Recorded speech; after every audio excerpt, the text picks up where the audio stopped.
ফের তথাগত রায়ের নিশানায় Sukanta Majumdar. Social media পোস্টে আবারও পার্ট টাইম প্রেসিডেন্ট খোঁচা বিজেপি নেতার। শুভেন্দু অধিকারীকে দলের রাজ্য সভাপতি করার পক্ষেও ফের সওয়াল করেন তিনি। দল বুঝবে তথাগতর মন্তব্য নিয়ে প্রতিক্রিয়া বিজেপির। এ নিয়ে গেরুয়া শিবিরকে কটাক্ষ করেছে তৃণমূল কংগ্রেসও। একজনকে দেয়া হয়েছে যিনি 16 ঘন্টার বেশি সময় দিতে পারবেন না, তাও দিল্লি থেকে দেবেন।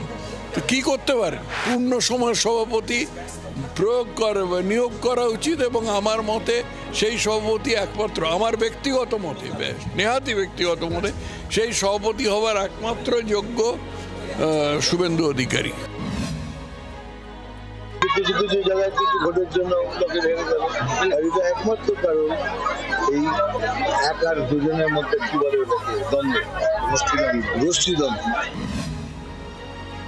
যেই প্রেসিডেন্ট হোক, নন কম্প্রোমাইজিং ভাবে এই সরকারের সাথে চোখে চোখ রেখে লড়াই করবে, আমরা শুধু সেটা চাই।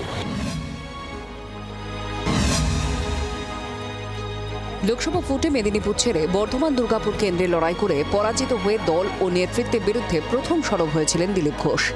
চক্রান্ত, কাঠিবাজি, এটা রাজনীতির অঙ্গ, আমি সেভাবেই নিয়েছি। আমি পুরো পরিশ্রম করেছি, কিন্তু সফলতা আসেনি। তারপর বিজেপিতে সংক্রমণের মতো ছড়াচ্ছে দল ও নেতৃত্বের বিরুদ্ধে নেতা নেত্রীদের প্রকাশ্যে মুখ খোলা।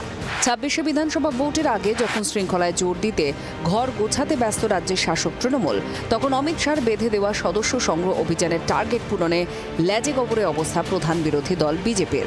সেই সঙ্গে দ্বন্দ্ব কাঁটাও বিঁধেছে গেরুয়া শিবিরকে। সোমবার ফের বিজেপির অস্বস্তি বাড়িয়ে সোশ্যাল মিডিয়ায় পোস্টে পার্ট টাইম প্রেসিডেন্ট খোঁচা দিয়েছেন তথাগত রায়।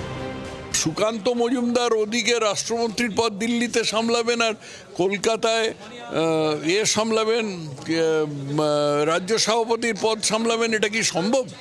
আজকে পশ্চিমবঙ্গের মতন রাজ্যে রাজ্য সভাপতির, বিজেপির রাজ্য সভাপতির পদ সামলানো 24 ঘন্টা নয়, 32 ঘন্টার কাজ, 40 ঘন্টার কাজ। ওটা পার্টি বুঝবে, ওটা পার্টির নিয়ম চিন্তা ভাবনা আছে, পার্টি বুঝবে। এত বড় পার্টি, পৃথিবীর বৃহত্তম পার্টি জানে।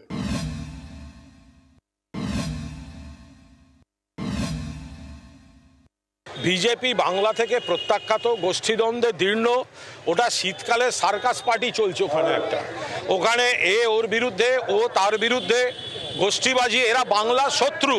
26-এর আগে জেরবার পরিস্থিতি কাটিয়ে বিধানসভা ভোটে বিজেপি দাগ কাটতে পারে কিনা, এখন সেদিকে নজর থাকবে রাজনৈতিক মহলের।